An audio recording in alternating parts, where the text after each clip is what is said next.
México vive uno de sus peores momentos. La inseguridad y la violencia no cesan. La desigualdad se profundiza. La corrupción persiste y crece. Más de 30 años de recetas neoliberales nos pasan la cuenta. El gobierno actual sigue el guión de sus antecesores. Promete un futuro esplendoroso que supuestamente resultará de la entrega de los bienes públicos.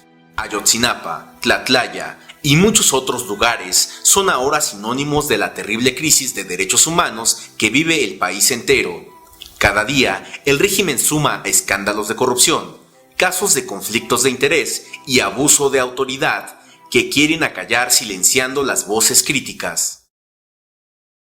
Durante los últimos 3 años, en la 62ª legislatura, el PRI y sus aliados consumaron la aprobación de las llamadas reformas estructurales, un sueño largamente acariciado por quienes en México acatan las órdenes de los organismos internacionales y de las grandes empresas nacionales y extranjeras. Dolores Padierna votó contra las reformas que amenazan la viabilidad de México como país soberano, democrático y justo. Cada vez que se anuncia una privatización, una reforma estructural, dicen lo mismo, que vamos a crecer, que va a haber más empleos, que la gente lo va a ver en sus bolsillos, y siempre resulta una mentira. Siempre el resultado es la pérdida del patrimonio nacional, mayor pobreza y mayor degradación social. El grupo parlamentario del PRD en el Senado de la República dio una dura batalla en la tribuna y en espacios públicos. Nos empeñamos en proponer soluciones sustentables a problemas futuros sin privatizar ni perder nuestra soberanía. La reforma energética es una reforma para que capitales nacionales y extranjeros realicen negocios con los recursos naturales que son de la nación. Todos los países del mundo van en el sentido de proteger su seguridad y su soberanía energética. Solo nosotros, México, vamos en sentido contrario. La mayoría mecánica impuso una reforma que abre de par en par las puertas de la riqueza nacional a las empresas privadas, en su mayoría extranjeras. Una reforma que lesiona la soberanía nacional, amenaza los recursos para financiar programas sociales y para la inversión pública. Quieren convertir a Pemex en una industria meramente extractiva y administradora de permisos, contratos de la iniciativa privada. Quieren ver a Pemex solo como una industria extractiva y que todo el valor agregado lo produzcan las empresas privadas. Pero la última palabra la tendrá siempre el pueblo de México, y la historia consigna, la historia siempre juzga y juzga adecuadamente, allá en su conciencia y la de quienes voten esta anulación de la expropiación petrolera. Posteriormente, la lucha pasó a la Suprema Corte de Justicia de la Nación, donde una mayoría evitó llevar adelante la consulta popular sobre un tema de enorme trascendencia. La reforma energética es una privatización irresponsable, abusiva y discrecional, destinada a debilitar a Pemex y la CFE. Esta contrarreforma nació de la mentira.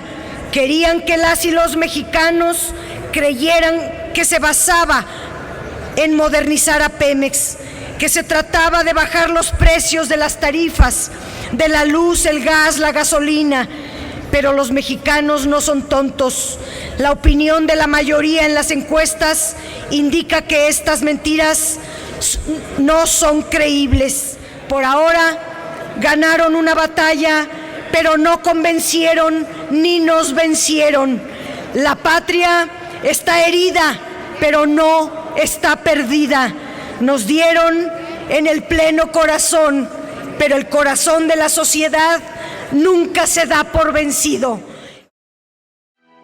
La reforma hacendaria no tocó los privilegios de las grandes empresas, castigó a los trabajadores y a las micro, pequeñas y medianas empresas con un sistema tributario injusto. Es simuladora porque plantea derechos de manera insuficiente a costa de otros derechos de los trabajadores, como el derecho a la vivienda. Es mentirosa porque no desaparece el régimen de consolidación fiscal solo le cambia de nombre, es inequitativa porque beneficia más a los poderosos consorcios extranjeros en materia de minería, de telecomunicaciones y a los bancos. Es regresiva porque generaliza el IVA a 16% en las zonas fronterizas y homologa al 30% al sector primario. La reforma financiera fue hecha para los bancos en su mayoría extranjeros, que en poco han beneficiado al país. Como todos sabemos, cobran altos intereses y comisiones. Además, otorgan escasos créditos. Por si fuera poco, con esta reforma se facilitan los rescates bancarios, con un modelo que privatiza las ganancias y socializa las pérdidas. La reforma financiera del gobierno tiene una visión financista, estrecha y de beneficio para las élites económicas. Olvida el grado de inclusión de la sociedad en los servicios financieros. Aborda sin atacar la concentración del mercado en los negocios financieros, que solo presta a los grandes corporativos sin que el crédito fluya a las pequeñas y medianas empresas. La reforma en materia de telecomunicaciones fue un triunfo para los monopolios de la información. El sistema de medios públicos apunta a convertirse en una gran oficina de prensa del gobierno. Gracias a una activa participación social, logramos que se incorporaran temas como los derechos de las audiencias, el libre acceso a Internet y la promoción de medios comunitarios e indígenas.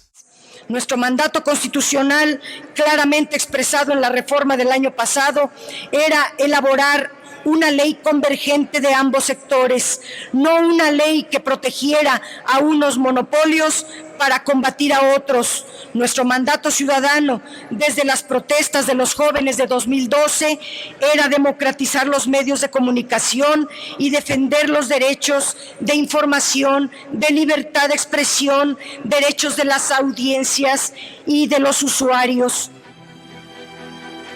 La reforma educativa no es en los hechos un cambio para mejorar la educación.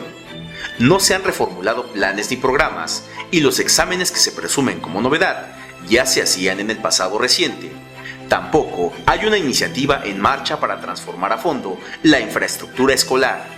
Una verdadera reforma de la educación debe estar centrada en los contenidos, en el fortalecimiento de la escuela pública y fundada en los preceptos constitucionales de laicidad, gratuidad y calidad. La reforma educativa no es en los hechos un cambio para mejorar la educación, sino una operación para restaurar el poder presidencial y someter a una mafia sindical que se mantiene intocada.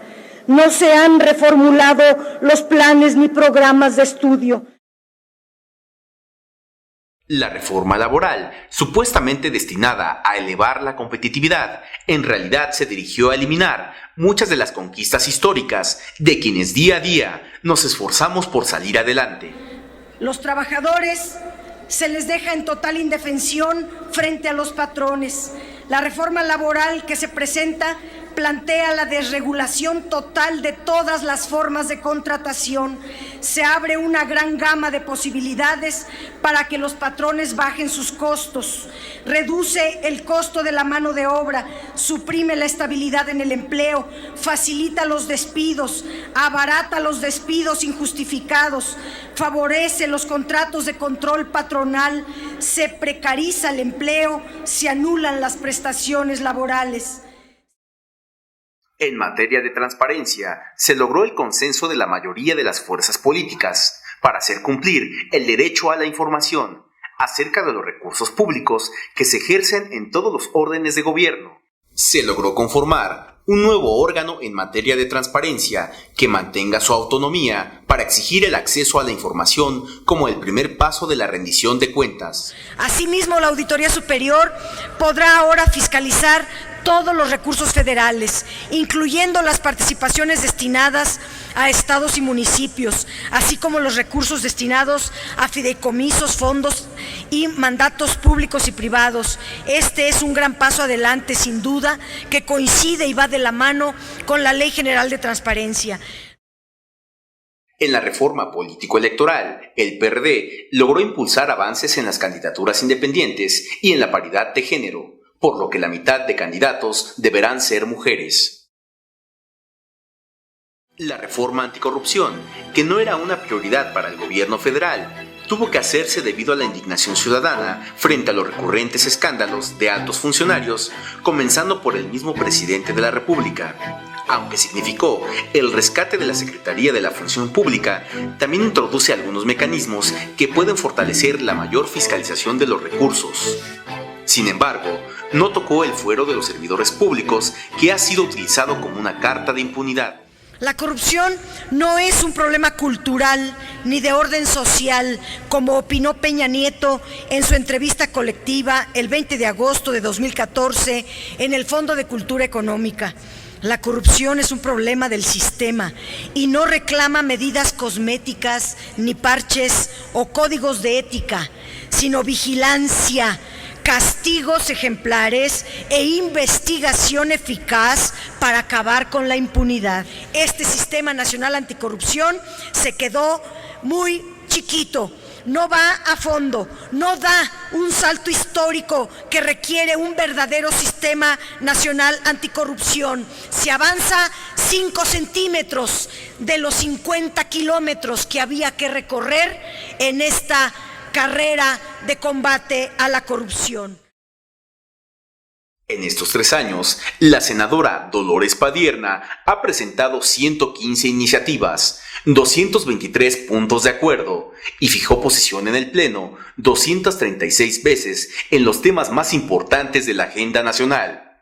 Estos resultados la ubican como una de las legisladoras más productivas según la evaluación independiente que hicieron académicos de la Universidad de Harvard.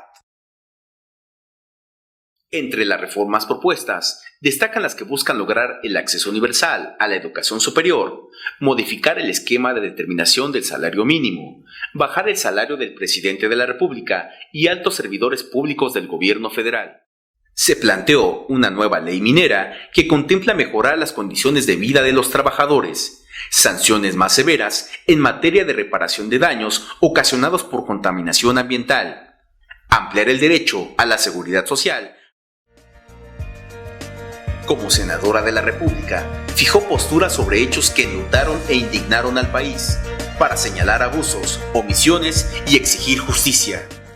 Las matanzas de Iguala nos llenan de indignación, al igual que otros actos que han quedado impunes y que siguen siendo una vergüenza para todo el país. La matanza de los migrantes de San Fernando en Tamaulipas, los jóvenes asesinados en Villas de Salvarcar en Ciudad Juárez, la brutal represión en Chilnahuapan, Puebla, la ejecución de 22 jóvenes a manos del ejército en Tlatlaya, Estado de México, solo por citar algunos de ellos. Estos casos, como los hechos de Iguala, están marcados por la omisión oficial, por investigaciones torcidas, por la negligencia o el afán de encubrir a los responsables. La impunidad es la materia prima que permite que las atrocidades se repitan. La honestidad y la transparencia deben ser verdades y compromisos de cualquier gobierno democrático, sin importar su identidad ideológica. Por ello, Dolores Padierna denunció claros conflictos de interés y actos de corrupción de servidores públicos del gobierno actual y de administraciones panistas. El presidente debe aclarar muchas cosas. En primer lugar, los bienes patrimoniales que él y su familia tienen como la ley lo establece. En segundo lugar, sus relaciones con la constructora Tella involucrada en los casos de Tren Rápido y la Casa Blanca. Una encuesta realizada por el Centro de Estudios Sociales y de Opinión Pública de la Cámara de Diputados en septiembre de 2014 reveló que 7 de cada 10 personas piensa que se han beneficiado poco o nada con las reformas del gobierno de Peña Nieto. Los gobiernos priistas y panistas nunca han buscado conducir al país por una ruta de progreso y auténtica libertad. Descarrilaron la transición con pactos negociados en lo oscuro, profundizaron la desigualdad e instauraron el reino del crimen, el mercantilismo y la corrupción institucionalizada y cínica. La patria está herida. En los últimos días Hemos asistido a uno de los más ominosos momentos de nuestra historia. La derecha bicéfala ha dado un golpe que busca completar la obra iniciada hace 3 décadas, cuando los neoliberales comenzaron a vender el país y a entregar las riquezas nacionales a los extranjeros y a los poderes fácticos nacionales. Los invito a no perder la esperanza, a continuar juntos, en pie de lucha, para revertir este atraco a la nación, a generar un enorme y poderoso movimiento